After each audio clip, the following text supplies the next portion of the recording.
Good day, ladies and gentle nerds, and welcome back to the Big Geek Review. I'm your host, BindXL, and today we're going to be covering one of my favorite props I've acquired very recently, might I add, the Star Wars Black Series Captain Cardinal helmet. Really excited about this one, and you guys just come on in the butthole.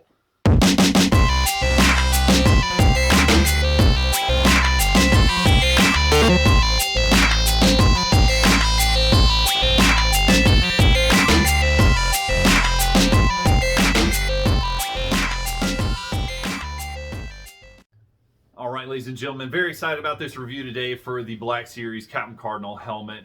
Anyone out there that knows me knows that I am a huge Star Wars fan.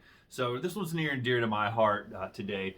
So going in a little bit of the history on this one, it looks like this kind of snuck up on a lot of people and came out with relative low buzz. And I'm not sure if that's by design or if that's purely just a factor of all the Star Wars white noise is kind of going on out there right now.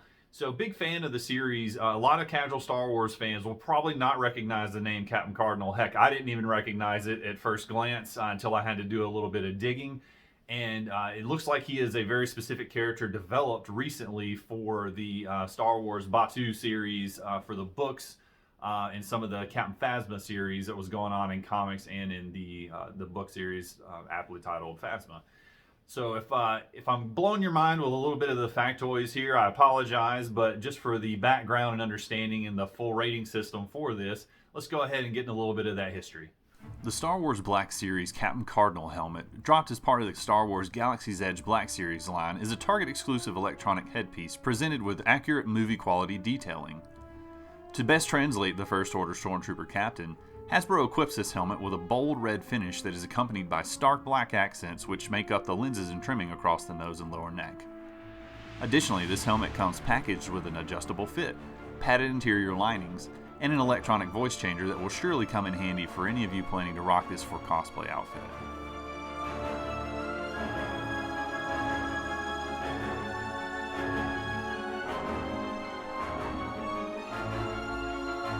Captain Cardinal first appeared in the Star Wars universe in the books Phasma and Galaxy's Edge Black Spire. Also known as Arkex or CD-0922, he was a human male stormtrooper who held the military rank of captain in the First Order. His skills were spoken of with high regard even by Supreme Leader Snoke. Arkex interrogated the Resistance spy V. Maradi aboard the Resurgent-class Star Destroyer Absolution for information about the past of his rival, Captain Phasma.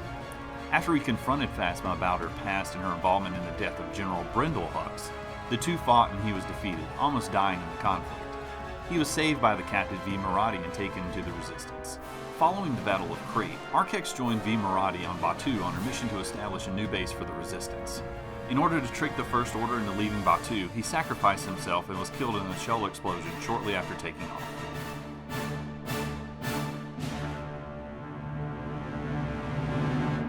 As you can see, and as you will come to imagine, this is the early frontrunner for 2021 Toy of the Year Award, and it's only January.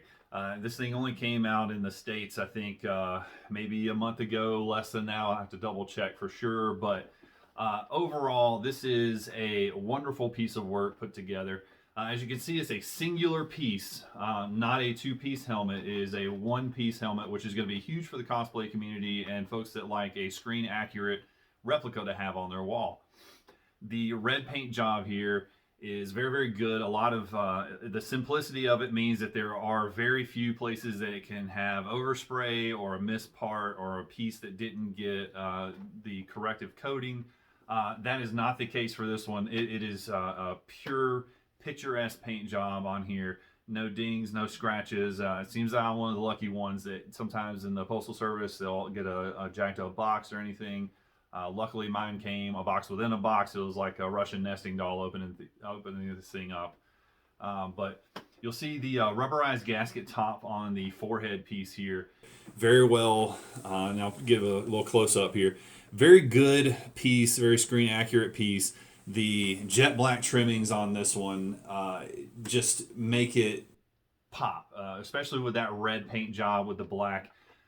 It is a very standout first thing you notice when you walk into a man cave or a bud hole. Now, getting into the interior of the helmet, this is probably the most impressive piece for me as a collector, is the simplicity of the inside. The room that you have to make aftermarket additions.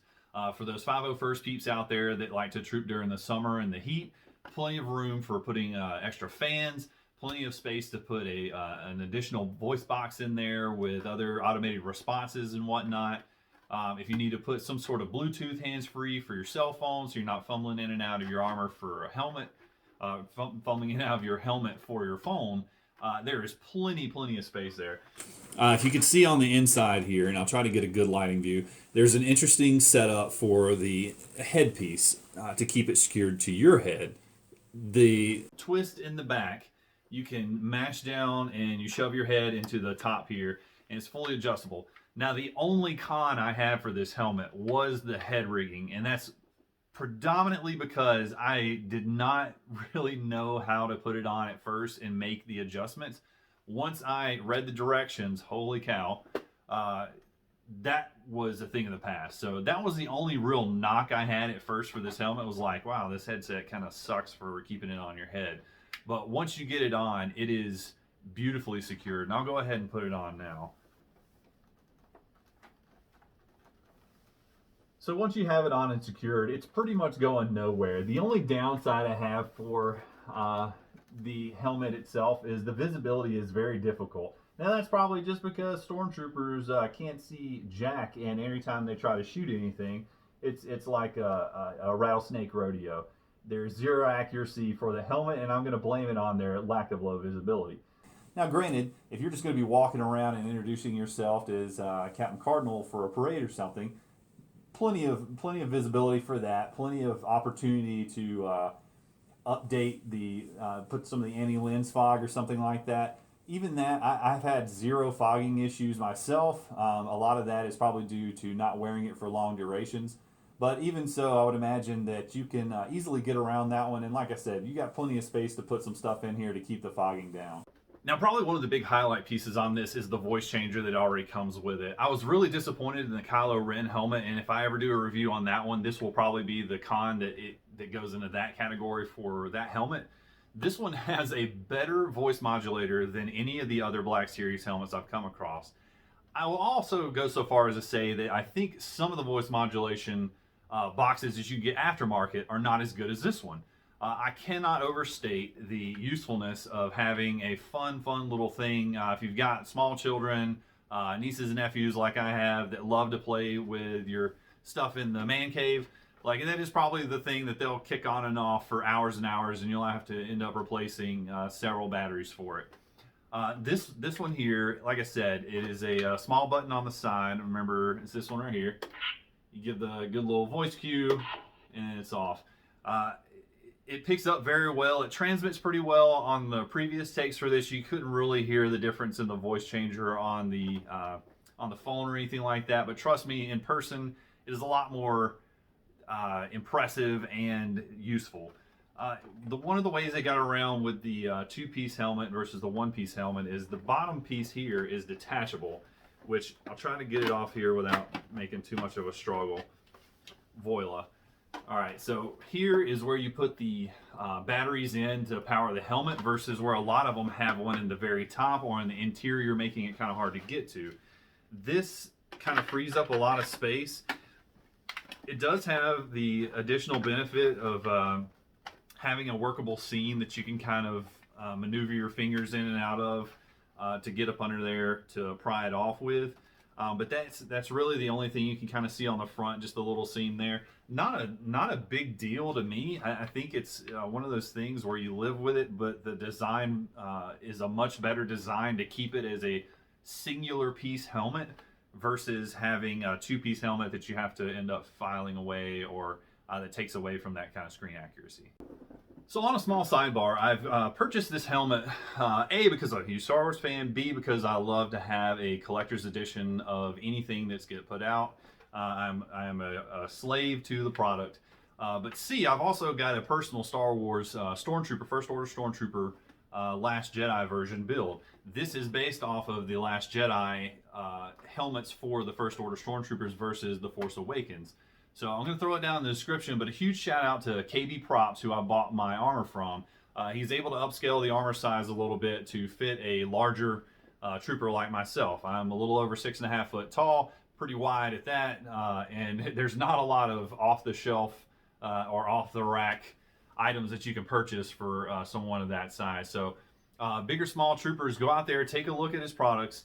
He also does helmets as well. I've also got a First Order Trooper helmet that's going to complement this one, probably sit side by side on the shelf. The workmanship that KB puts out is just phenomenal and very easy to work with, quick turnaround times, does a lot of different items. Probably going to be looking out to upgrade and get a Shore Trooper kit myself. So go ahead, take a look down in the comment section and in the description of this video to go and check out their page. All right, so now the moment you've all been waiting for. Is this product worth what the price tag is put out for it? Currently, I believe this is selling for $99. After tax, you're looking about $110, $105, with shipping included from Target. I know there's a couple other online suppliers that have this out now. I'll try to find the links for those as well to put it out with the video, but is this worth purchasing? I'm a little bit biased, but I'm going to give this the first 10 out of 10 review.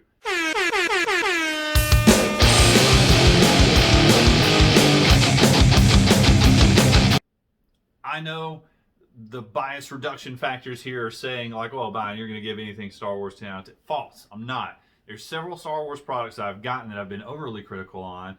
And I would say that the fact that I'm giving this a 10 out of 10 is a huge left field product review for me. Because I am probably the most critical about Star Wars products that you will see because I care so much about the fandom and the product quality that they're putting out. Hasbro is consistently putting out strong products.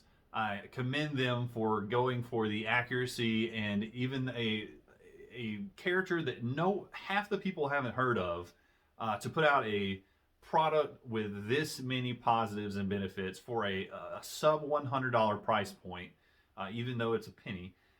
It is huge, and I think that anyone out there that has the spare change, that's looking for a great gift for someone, that's looking to expand your collection, you cannot go wrong with this helmet. This thing will complete my personal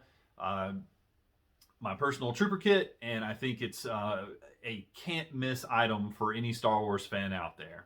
All right, fans, that's going to wrap it up for the Big Geek Review. I've been BuyNextSell, and if you've enjoyed the video today and the time in the butthole, please hit that like button, subscribe notifications to stay up to date on our latest reviews. And speaking of reviews, if there's anything that you would like to see, that you see in the background here that you know of, go ahead and throw that down in the comment section. Let me know what you're thinking about, and we'll see if we can get the money raised to buy some new toy or just give a review of something I got in the background. Once again, thank you for joining me, and always remember, money can't buy happiness, but it can buy toys, and that's pretty much the next best thing.